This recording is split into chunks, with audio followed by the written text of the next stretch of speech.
next speaker, Dr. Elaine Rodrigo, who has spent nearly 3 decades at the forefront of science, data, and AI as one of the people driving these transformations. Throughout her career, she has been an advocate for AI, sustainability, and diversity, equity, and inclusion as forces that shape future of business.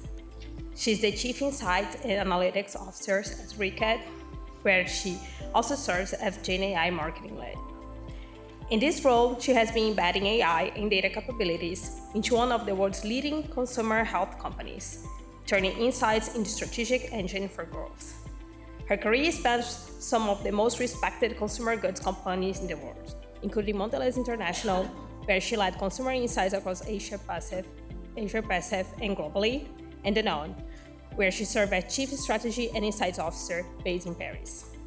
Beyond her executive role, Elaine sits on the board of Stravito, an AI-driven software as a service company recognized among Europe's fastest growing businesses.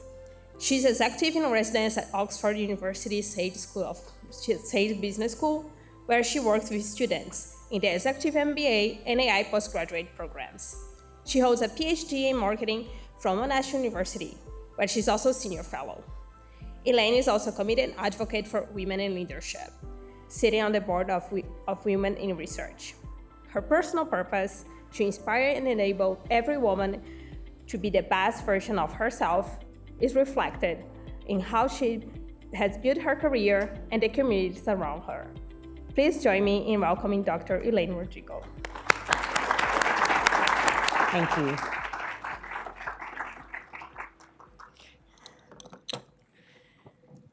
Thank you for that introduction, and good morning, everyone. Morning. I'm delighted to be here today, and the only thing surpassing my delight in being here at Yale is that my whole team is here with me. So it's really nice. It's great to have everyone here. So today I'm going to speak a little bit and share some stories of what we've been doing in Reckitt to go from insight to impact, to connect evidence and empathy so that brands can act. Let me start with this. 1 in 2 women say their pain has been ignored or not taken seriously because of their gender. So in a world of unlimited data and signals and intelligence, as we've heard, such invisible truths still exist. Yeah? In a world of technology, etc. So we talk a lot about our role as insights professionals. I think we had a great couple of sessions before this to speak about that. And really, I just feel that our role has not changed. Our role remains, which is to help organizations unlock and surface truths like this, right? To unlock meaningful action that our brands can actually serve the people around the world and our consumers. So at Reckitt, we're a house of various brands. I hope some of them at least look familiar to you out here in the US. And our mission and our purpose is really to put better health in more hands every day of people around the world. And really, I think as insights professionals in our function, we have a special role to play in doing this. So let me take you today with us on this journey that we've been through over the last 6-7 years as an insights organization in Reckitt, right? Which I really see as a tale of 2 paths, let's say. There was a period when we were building fundamentals, and that's really important, as a team, right? As a collective effort, building fundamentals in how we look at data, how we look at insights, how we collect it, how we curate it, how we build data sets. And then we have this next section where we've then been leaping forward because those fundamentals actually allowed us to do so. So what I wanted to do today is actually share our story or our journey using a case of Nurofen, which is a brand, an ibuprofen pain brand from out in the UK. I guess the closest thing that we have out here is Advil, yeah, just to provide a bit of context of what this is, and how we actually use that insight that you saw at the beginning to drive a campaign called See My Pain to shine a spotlight on the inequity in women's health that actually exists. Can we play the video, please?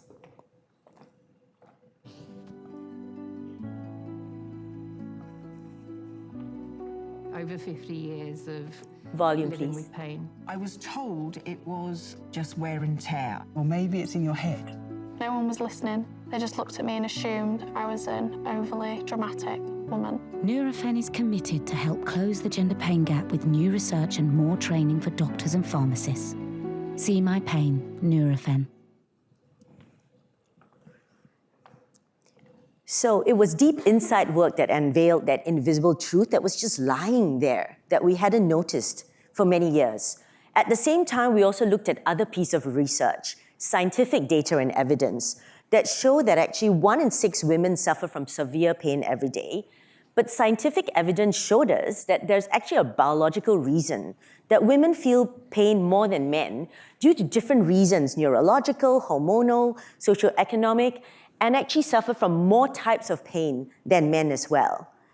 Unfortunately, though, women's pain tended to be discounted, often as emotional, rather than physical, leading to undertreatment, misdiagnosis, and in many cases, when we actually went back and looked at it, a lot of clinical research was traditionally, in the past, also conducted on men.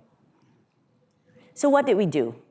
Through pulling all these insights together, we launched a report called The Gender Pain Gap, right? Playing off, obviously, the gender pay gap. But anyway, we launched this report to shine a spotlight on this, to use data and empathy and evidence to bring this to the forefront, not just with women, right? Amongst women, to build awareness about this and give them the permission to speak about it with their healthcare professionals, but to also educate and raise the awareness within the healthcare professional industry to drive change as well on this particular topic. From an insights perspective, we went through a long journey, probably over the course of about 12 months, doing deep research in different areas. And this is where those sort of building of the fundamental capabilities came up, right? Firstly, we looked at our demand-centric growth studies and UNAs, right, which we internalize.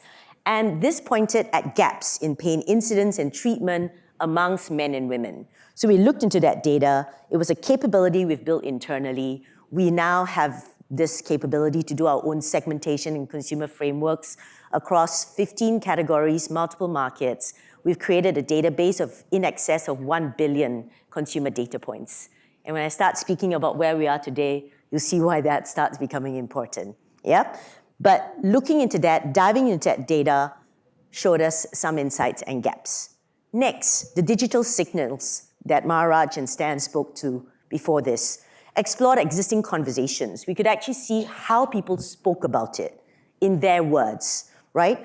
Explored and exposed existing conversation about women's pain and how they felt dismissed and how the mistreatment was actually happening.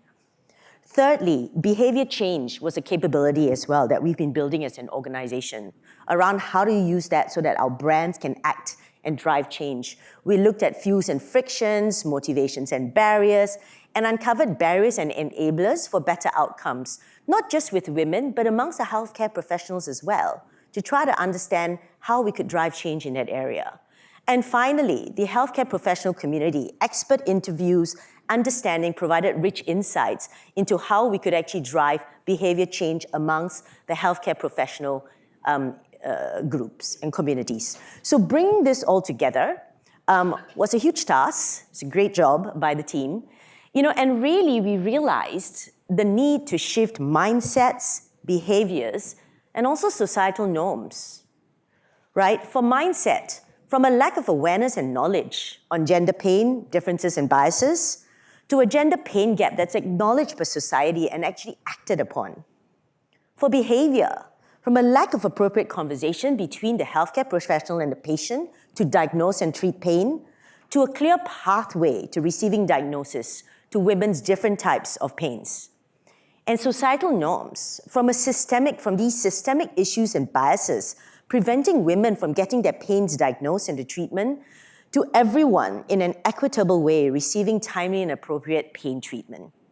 So all these insights and data that we worked on as a team, together in collaboration, for example, our R&D partners and marketing, all came together into this 360 campaign called the See My Pain campaign in the UK, across, as I mentioned, full activation, so with consumers, with healthcare professionals, and in-store as well.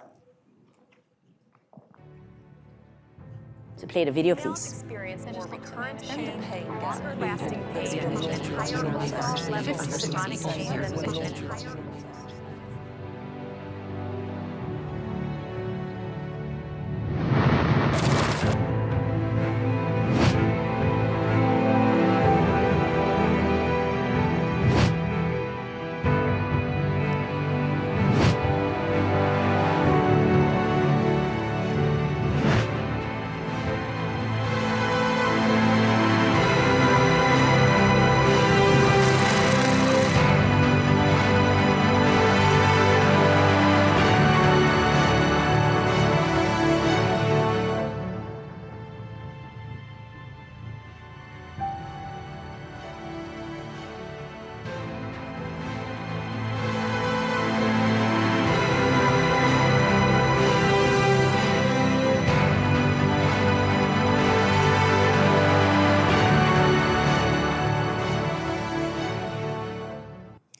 So as you can see, we launched the campaign a number of years ago, but we continue to push on. We're now in year 3. 1 in 2 women still say that their pain is being dismissed because of their gender. However, the good news is 3 times as women say that they're aware of this and actually bring it up. So, obviously it wasn't built in a day. It's something we push on, but we feel that we actually see some positive progress there, which is really what we want to celebrate and continue. At the same time, of course, as a brand, we want to drive impact and we want to change lives and so on. But at the end of the day, we're also a business. So it's important to see and track how we're actually driving on metrics. And this particular campaign, See My Pain for Nurofen, has achieved great results as well, right? Across PR, media, retailer engagement. For example, 95% positive brand sentiment. And as you know, in today's world, consumers are looking for relevance and looking for brands that actually drive some kind of meaningful action as well in the world. Our video on YouTube, 2 times higher consideration than our usual past assets, and 5 times the ROI, music to finances years on this one, obviously, right, in terms of our spend. Yep. So cautiously optimistic that we are driving impact on this. This is one example of many across Reckitt, where the Insights organization has been really looking at data and insights and evidence, combining that with empathy and true consumer understanding as well, in order to pull together and unleash these insights that's actually going to help our brands act. So circa 2022, we were doing all of that, came up with a campaign. And you saw, but there's still so much more to do. There's so much more to do. And the question that we asked ourselves as an insights organization is, how can we generate insights that actually connect evidence and empathy to unveil invisible truths like what I just shared? How can we do this more? How can we do this faster? How can we do this at scale? How can we do this so that every single one of us can do this? And that's when AI comes up as a great enabler, right? It was right timing as well, obviously, 2023 onwards, I think you heard about ChatGPT and so on. And that became a great enabler of us leaping forward in the area of insights as a function. Now, it's not as if we were not using AI and data before. I think we'll all say it's been there, right? But there was something, an inflection point at this stage that enabled us to do this. And the fundamentals that we have built and spent time on building in a systematic way together as an organization for the 3 years before that really set us up for this. Yeah, as Amanda mentioned at the beginning, 85% of a lot of these AI projects, they failed because the data was not kind of in order. We had curated these large data sets. You heard me speak about the demand-centric growth and the kind of consumer data that we had there. We had digital sets as well in an ongoing real-time way. We had behavior change, we had brand equity, we had a whole bunch of different types of data assets that we had been curating and collating over the 3 years, which then allowed us now to use to fuel the Gen AI program that we started to develop. So I think at the beginning you heard that in addition to my insights and analytics day job, I also lead the Gen AI program for Reckitt marketing across the organization. So next I want to share with you a little bit about how we've now been using AI to try to scale some of those insights that I shared earlier on as an example, and to actually drive action as well, to drive action within the organization. And what we've seen, right, is through leveraging Gen AI to amplify consumer understanding, we've actually achieved about 70% time savings on access to insights. But that's just efficiency. Yeah? We like efficiency, of course, but we like effectiveness even more. Yes? Because that's when we actually get better. That's when the human beings get better. And really, our entire genesis, the Gen AI program, is all about empowering human beings to become better versions of themselves.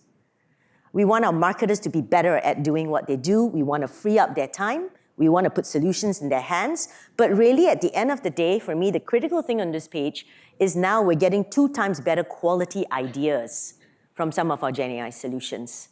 And that's what makes our marketers happy, because they're getting better, right, at this.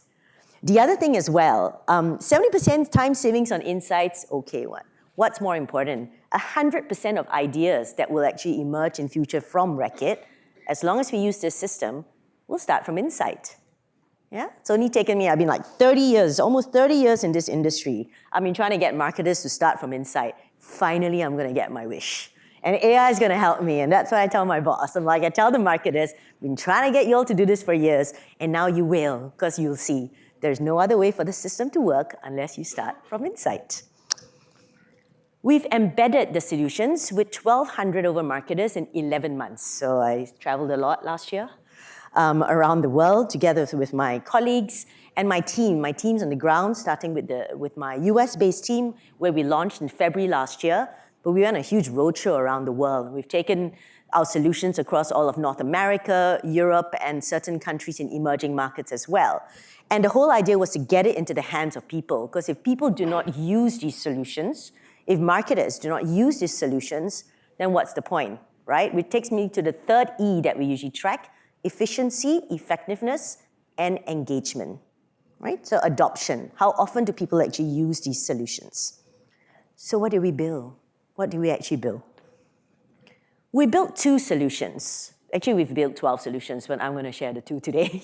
All right, so we built 2 solutions in this area of insights and idea creation. For the fact that I only have like 10, 15 minutes left today, we're just going to talk about one specific workflow that we looked at, which is in the area of innovation, right? So try to imagine we had all that great insight earlier on, but then how do we actually develop ideas as well? So we developed 2 solutions here. We developed, number 1, an insights generator, a powerful engine connecting the dots across more than 30 different data sets, both proprietary Reckitt data sets, like the 1 billion consumer data points that I mentioned, but also ingesting a whole bunch of other different data sets as well, including digital signals, ratings and reviews, social listening that is curated as well, so it's too big to ingest, search, etc., etc. And really, all of that was to generate insights. Okay, so that was one thing that we actually developed. And the second thing that we developed was a concept creator. Because as much as I love developing insights, the point is we want to encourage people to act from the insight. And the way to act was for them to use it to create ideas, or concepts in this case. So the generation and refinement of concepts based on user prompts, building check-ins, and so on. And we put this into the hands of marketers. We developed it. This is probably like about a couple of years ago. And we put it into the hands of marketers and let them play with it, right? So I'm now going to show you a short video of an original version of this solution from 2 years ago. It's going to say this is probably the only part of the presentation I might ask you not to take pictures or videos, because I don't want to get into trouble with my external comms person and not be able to come back anymore. Okay, so let's play the video, please. We've brought together around 30 different data sets, structured and unstructured, internal and external, to give our marketers instant access to high-quality insights. Powered by AI and generative AI, this solution answers key questions about consumer pain points, buying trends, and behavior patterns across categories, markets, and brands. You can see it live here. A user enters a query, and the system immediately searches across all 30 data sources. In seconds, it generates a meaningful, insight-rich response, helping us start smarter conversations with our consumers. Where Gen AI really adds value is in how it summarizes the findings. It not only provides a clear answer, but also includes the original question and the option to dig deeper, making insights more actionable than ever. We've built this on top of powerful models like OpenAI's technology and customized it using Reckitt's unique data, context, and knowledge.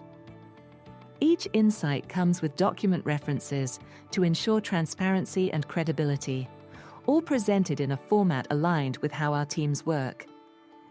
But we didn't stop at insight generation. We know that every strong idea starts with a meaningful insight, so we expanded the solution to help marketers turn those insights into product concepts, dramatically cutting the time needed from weeks to just hours. Marketers can continue the conversation, generating new concepts or refining existing ones. The tool instantly produces concepts that are ready for testing, complete with checks for brand fit, legal compliance, and market readiness. Not only do Gen AI-assisted solutions speed up the process, they allow us to test more ideas and have more consistent outputs.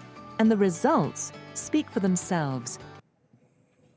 Okay, so that's a sneak peek into what we developed as a version 1, probably like a couple of years ago. Since then, we've made a few, little modifications for it and improved it as well. But really, this particular insights tool is and concept creator is fueled by, as I said, a lot of data, right? But it's been trained with a lot of tacit knowledge. And this is the role of the human being. The role of the human being of training it. We talked about judgment, but basically we trained it on how to write a good insight. All those training programs that we all used to run, my team and I, around the world, teaching people how to team and pull things together. You remember all this, connecting the dots?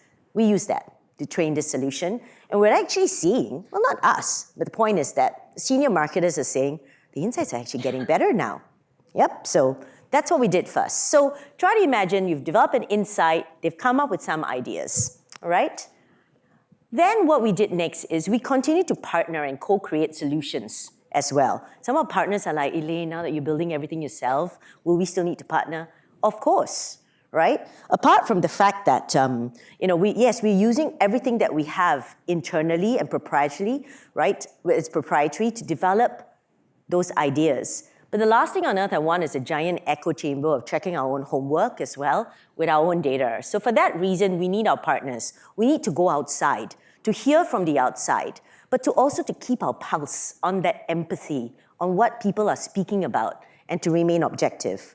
So I'm just going to share 2 of the solutions today that we've created with our partners.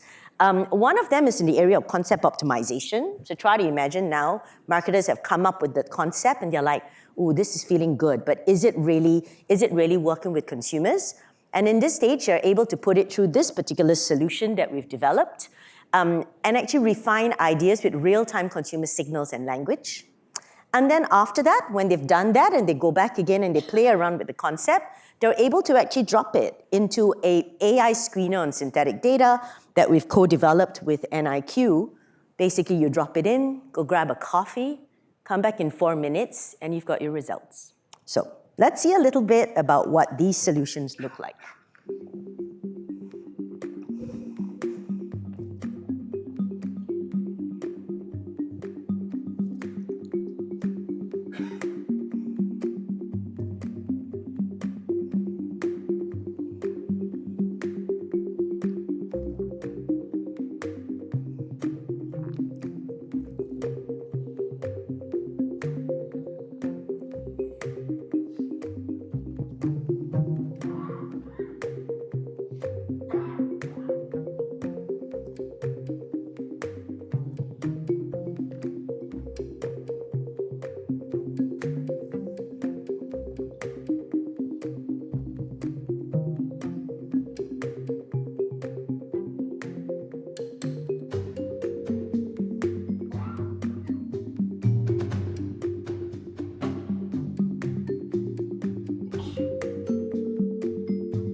in a matter of minutes.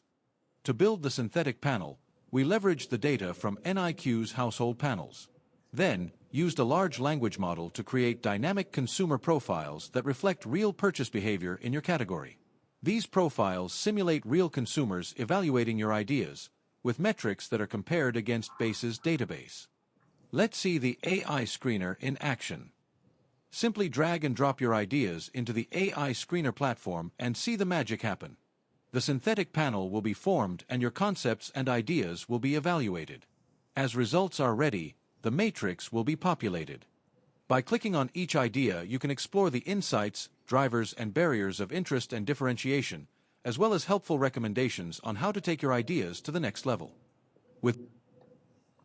Okay, so that's just to give you a taste of the couple of solutions that we've co-created in collaboration with our partners. Obviously, we work with other partners as well, for example, on communications with Kantar and so on, using Link AI and many more as well.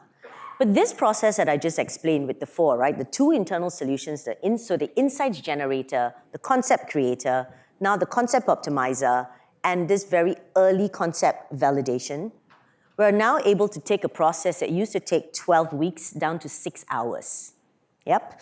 So essentially, you get people around a room together or even just online, right? Cross-collaboration, insights, marketing, R&D, etc. And we go work through this together, and people love it. They love it. I think they love the engagement, everybody working together, but the fact that we get something at speed in this way, which is really enabling speed and route to market as well.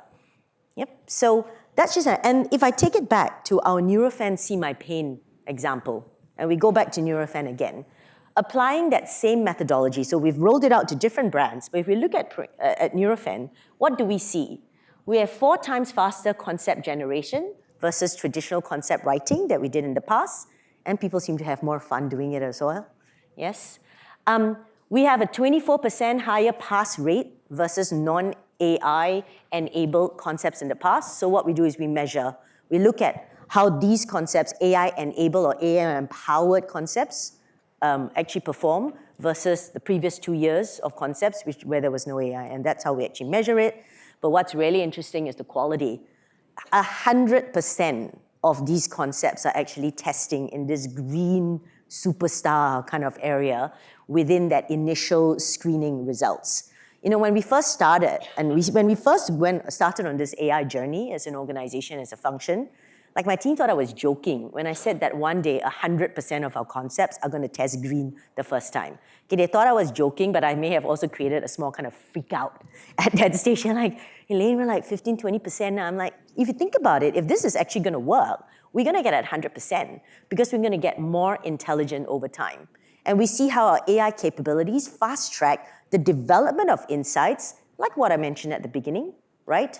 With the 1 in 2 women feeling that their pain is dismissed, but fast tracking that into winning ideas so that in the future, my hope is that instead of this 12 to 18 month process of going from insight to campaigns, we're going to do this faster, but not just faster, we're actually going to do it better.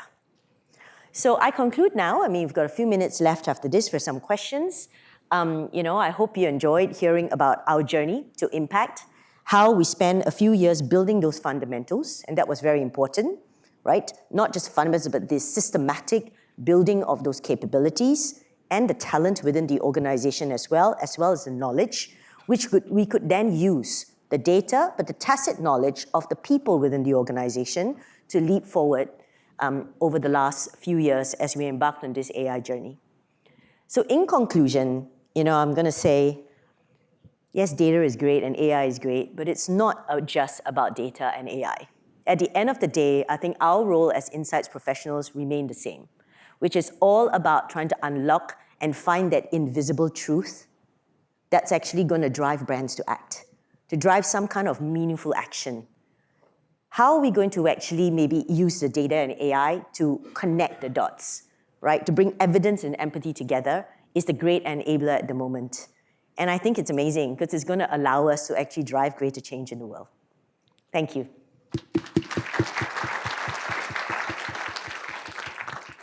So I think I have time for maybe 1 or 2 questions, if you have any. Hi there. Thank you, Hi. Dr. Rodrigo. I noticed you use synthetic audiences, which is a hot topic. Can you talk about what you like about them and maybe some drawbacks? Yeah, sure. So what I like, so number one, I am for it, but with caution. I think like everything. I mean, we've just got to lean in on this area. In this particular example that I shared, it was with NIQ bases, and they sit on a wealth of data of actual purchasing behavior. So they've trained their synthetic data, not just, it's not a claim database, it's what people actually do and what people actually buy. And I think that has, and I spoke about it as well online, on LinkedIn, I think a few weeks ago, about that's what gives me confidence in that particular synthetic data panel.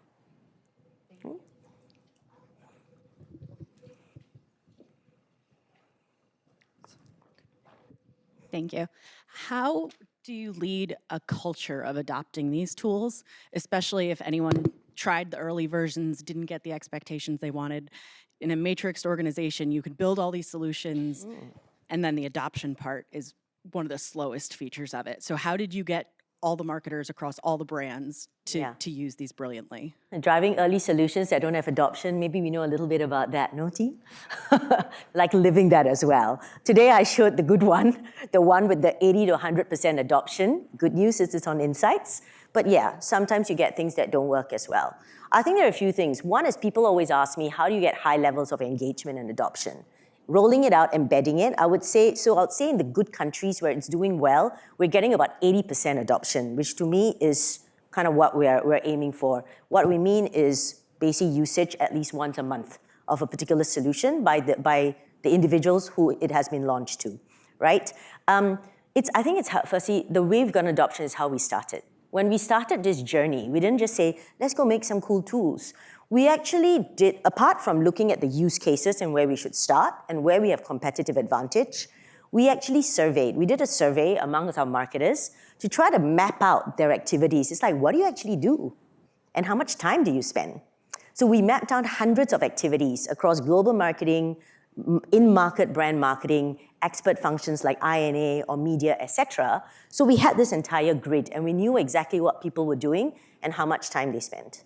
But then, I feel like the question I added to that survey was a slight magic sauce, but I also asked them which of these activities they enjoyed and did not enjoy.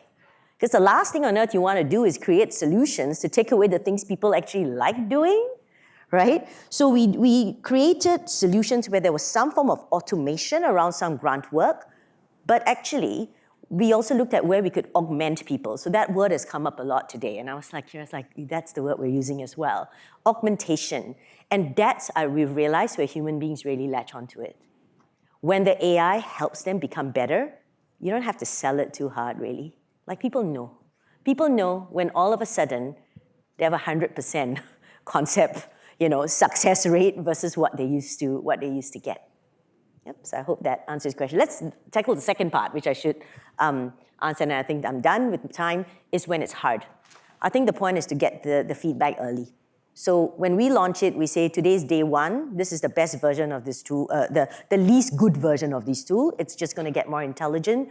We need your feedback. We elicit the feedback, we follow up on it, and you have to act. You have to act in some cases. We've had to reiterate. In some cases, we've had data issues. In some cases, we've had other types of UI or issues. And then we don't give up with resilience and we go back again. All right. Thank you very much.